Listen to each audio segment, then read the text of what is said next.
Welcome to another episode of Cooking Wild. I'm your host Yan.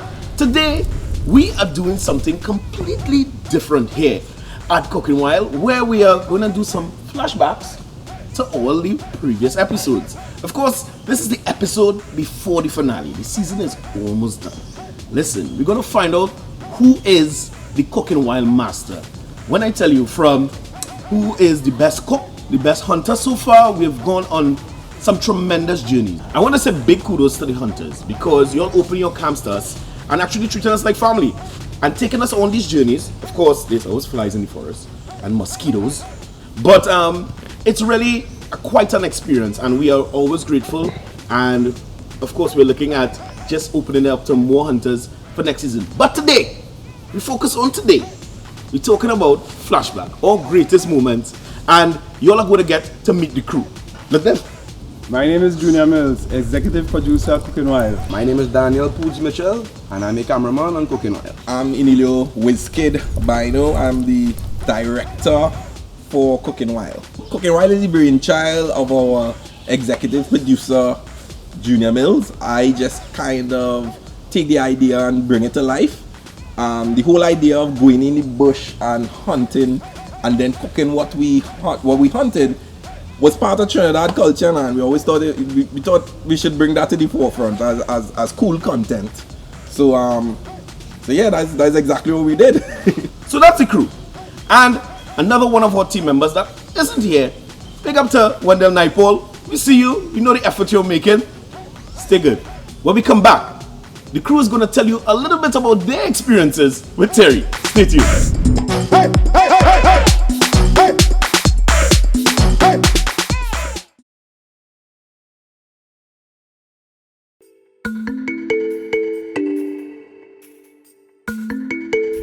We're gonna start with Terry.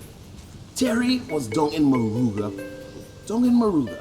No, coming from Maruga, I can't remember the rest of the lyrics, but the crew gonna tell you just what we went through and the experience with Terry. Check it out. Hey, hey, hey, hey, hey. Let's go meet Terry, the first on this journey of Cooking Wild. Let me roll. Well, deep south, I did. Well, hunting is a career for me now. It's not my call. What I just study when it's hunting around. Terry, ready? I ready? Let me get the trailer. Right. Terry episode initially started off as a pilot to test the waters to see what it would take to make the show happen. So none of us on the crew was prepared for what we was about to go through. The hunt is on. The hunt is on. We're going. We're in the jungle yet. You see, this is light shrubbery. It was just long and a whole bunch of walking for me that I didn't plan out for. They didn't have the right shoes or anything, so it was just hectic and it was uneven floors. So I don't know, I can take it to skating and hiking everywhere. So it's level survival skills. Yeah, you just have a natural survival skills. Water, ration. What? To make sure everything's straight. You have to make sure you pack your abs. You get abs? You gotta make sure your abs. And what I like about Terry is where we go and get them nice yam, blue steel, and provision. I love that about Terry. How you just remember when you planned that Shane? Because it have no maps out here. No, but your map is your head. Nice. You know, Cooking Wild is really having that passion for it and that love. Doing everything we know to do around it. And you'll come out to the food too. Because he was the first hunter and I didn't see any other hunters before because this whole thing was new to me. I thought it was okay, everything was cool. I thought this was the process. But then after seeing everybody else, I think he might have a couple more things to learn. I don't know. But then again, you have your own tricks that the other men don't know. But he might have a couple things to learn.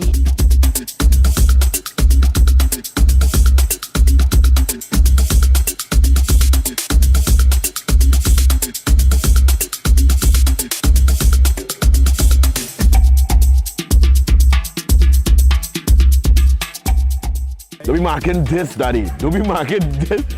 Like I want to drink the sauce all kind of. Yeah, boy, Terry. Very good hunter, very good contender. But we'll just see how good he is when it comes to the finals. Anyway, moving on to Scrunter, which was one of my favorite hunts. Let's see what the crew thinks. Now you cannot do a hunting show in Trinidad without doing Scrunter, the hunter. At first it was fun because I mean it's Scrunter. I never really see the person before because I mean I was a kind of young dude, so Scrunter was before my time. How you think today gonna go? Well, today I think we have more fun today. When a man or a hunter call his price says meat, Yeah, you have to pay. you have to pay it. Take it or leave it.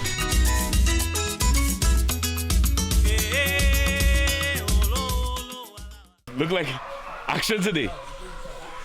Chop! They'll run it until somebody gets shot or it take a hole. The day we shoot Scrunter, I went with a white t-shirt thinking, well, I gonna be cool in the forest. Who tell me do that? If you take a hole, we'll take it out. Scrunter, the team, and the crew, they fatigued me for the whole day, telling me that the animals, they are booty the lap running away because they see my white t-shirt. So I was a big fatigue in the forest. Here we go.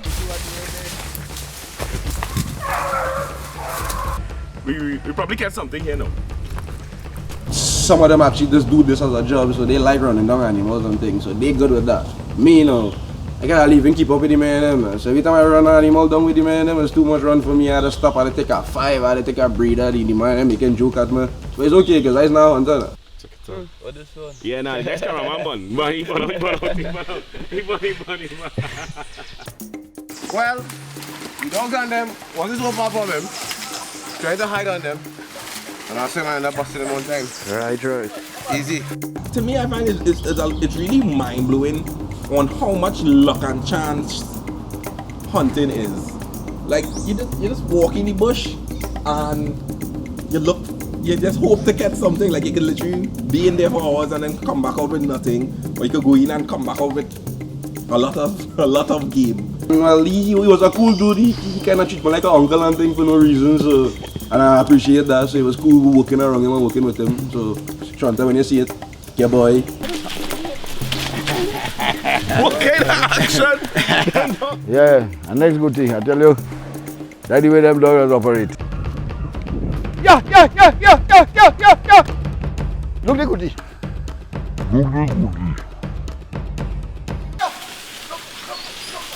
You know, they're still saying that how it's my white t-shirt, why we didn't catch more? Leave only white t-shirt, man. Right. Catch it live. Quite a beast. Yeah. And that was Scrunter. Of course, I will always say Scrunter is the most interesting man in having hunted. Like, I don't know, you could probably just be walking through the forest and you will just sing a song, you'll give you some weird fact, or you may disappear. That's just how Scrunter is. Anyway, up next, Moments with Shiny. Shiny. How you going, man? Good.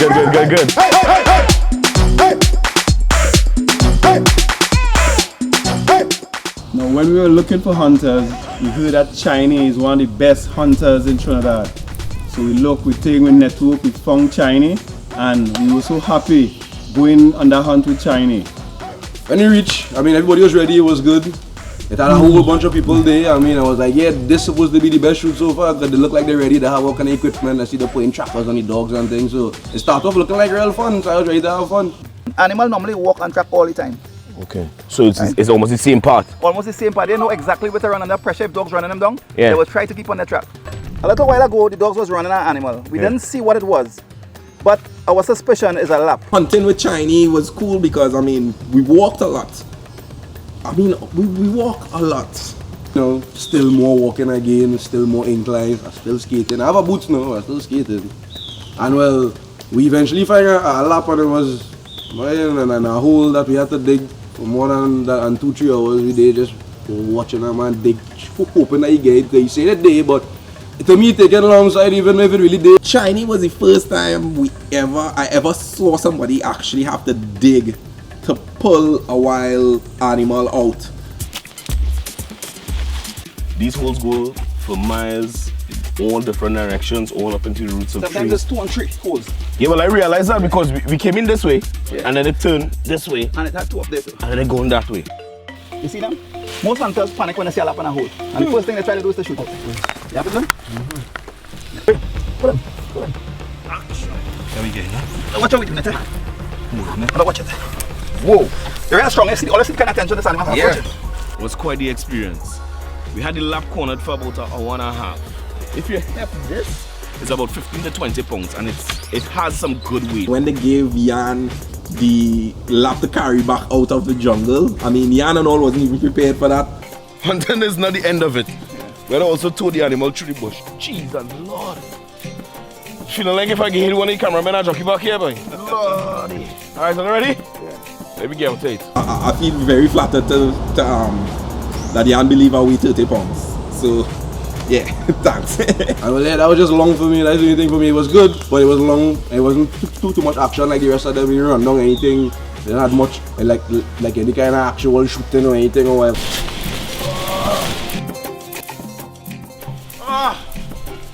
Oh, the sweet home.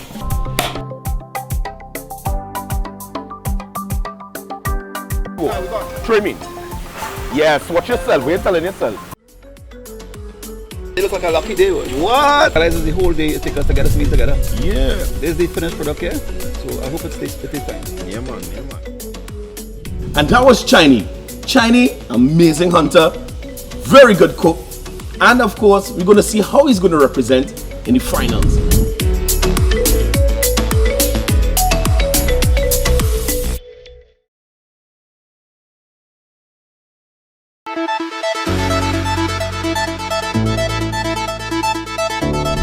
After sweating so much in Trinidad, they said, let's go to Tobago.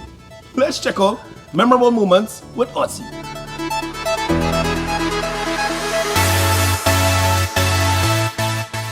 Being part Tobagonian, we could not leave out Tobago.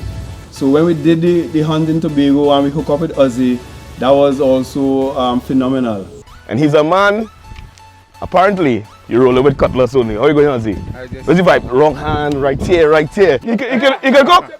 Alright. Meeting Ozzy was cool for the first time. Ozzy is a man of few words, but the hardest part of Ozzy particular episode was, this was the first time in my life I walked a mountain.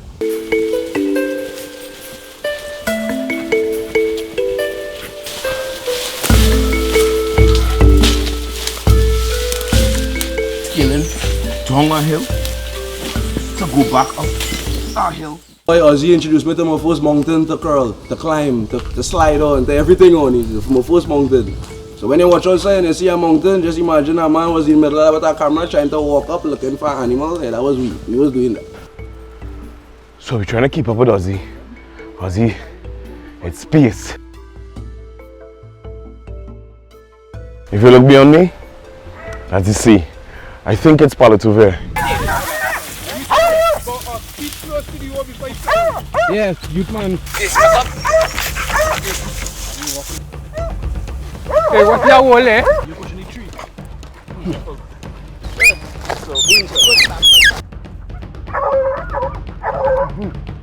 Where you come here? Who come here?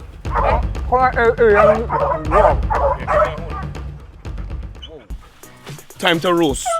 Time to season. We're going to deal with the pot.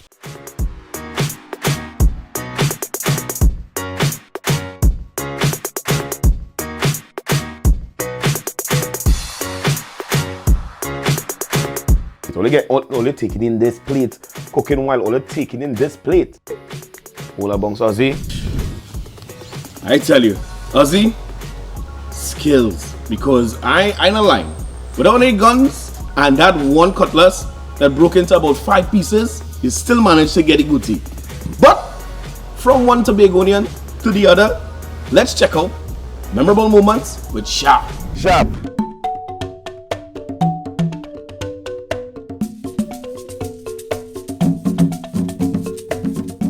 It's my hardest shoot ever because it's the first one we do back to back. Yesterday was Ozzy and the next day was Sharp. More mountain, more walking. Ja.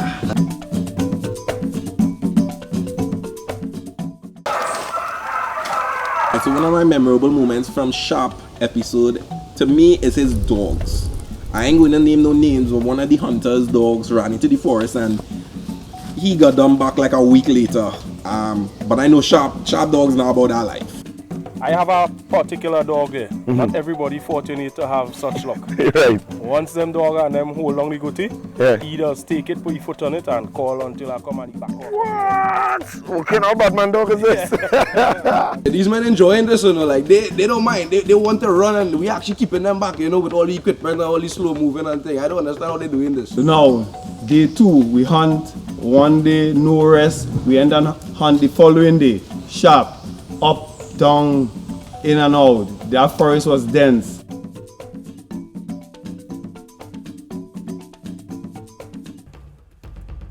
Let's see better penalty. Well, what's going on here now? They pen the agouti in this tree, right? Right. So what we have to do here now is assess the hole and the conditions of the hole. You have to look for like back hole. It was a little scary when he had to get the animal because he was hanging off a tree. I didn't want him to fall off the tree and damage himself and he should turn into some kind of other thing.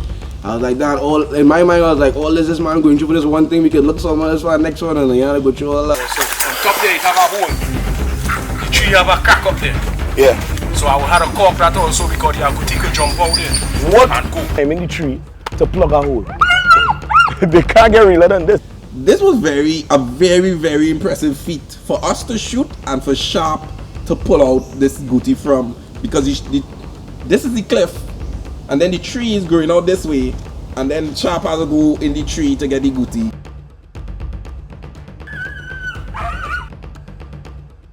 Yeah, I have it here. Well, having it is one thing and taking it out is our next. Sharp is a different type of hunter.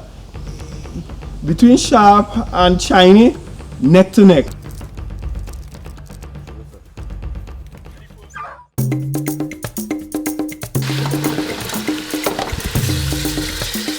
To me, I find his food was like one of the best I taste so far. I don't know what everybody else could think or whatever, but I find he mastered the thing. He say it, I'm here. Blue Scrunter, blue. Sharp. Carry him. Hey. there's Yes. Now, Sharp was a great episode. Ozzy was a great episode, but doing it back to back was, I think, the toughest things that we had to do as a crew. And myself, in terms of keeping that energy and keeping pumped for the 2 episodes, was very hard. But that's what we do because we love it. Just for you, Cooking Wilders. Stay tuned.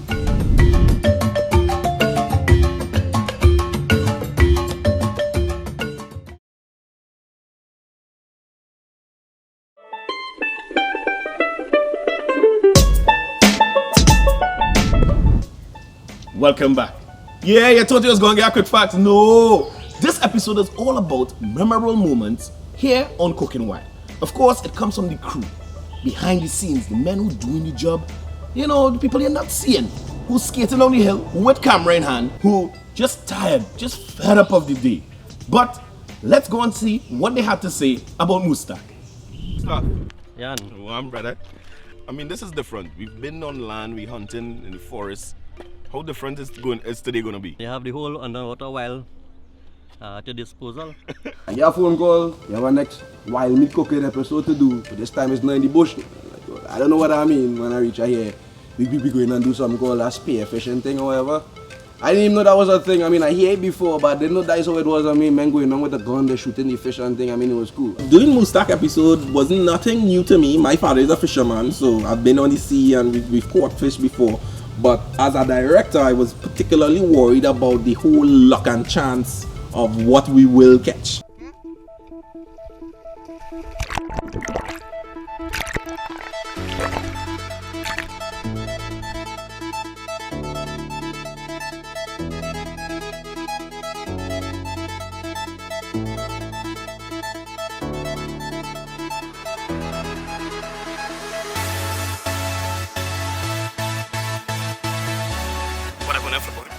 Alright? Cooking Wilders. But it was so nice to see Jan out in the ocean down by the Boca swimming out there. I know me, I wasn't going in there. It was actually an easy shoot on my behalf. I was on the boat just enjoying training at the hot sun. But I mean, it was still a cool experience to watch over the footage and see how cool underneath me was because I was on the boat. It was a cool thing.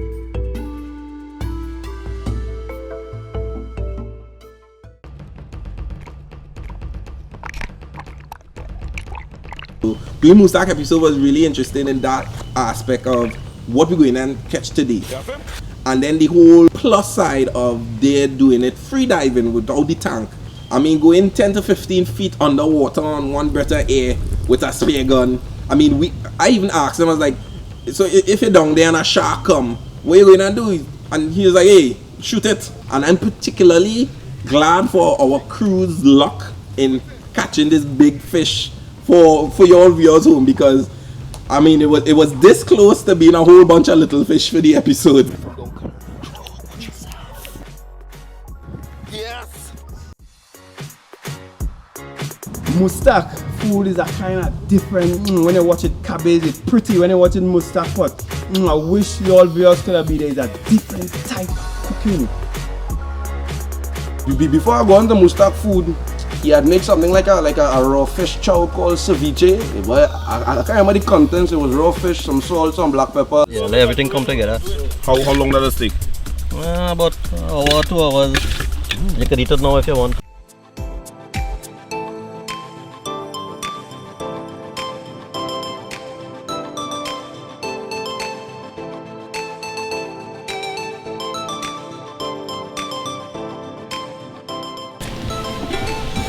You ever see it looking soup? No. Very pretty boy. Fish broth, like I say, all ain't getting to taste it, all ain't getting to smell it or nothing. It happened off the edge of an island. It was real cool, the water was right behind it, and the breeze from the ocean make it taste better, I sure, like I said. Ready? Cheers. Yes. Yeah, now your ball around now, authentic. Mustafa, Saif.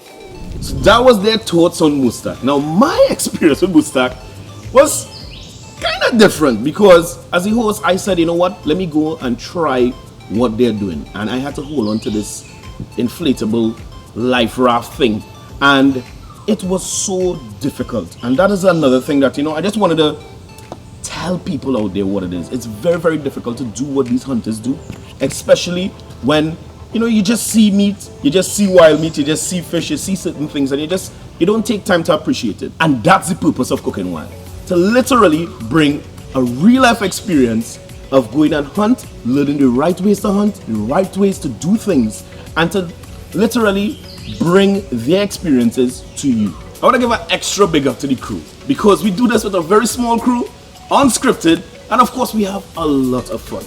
Now, next week is the finale. If y'all aren't excited, I know I am, and I know the crew is as well, because it's East, West, North, South, and Tobago coming to be represented in the finals to see who's the Cooking Wild master. It's all about Cooking Wild. Remember, take it easy.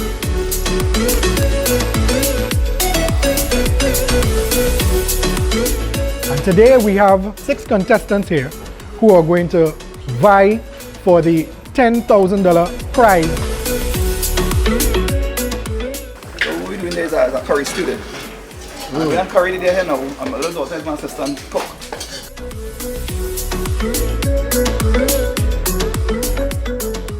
You can see there's a curry stew. Listen guys, these fellas have it under control.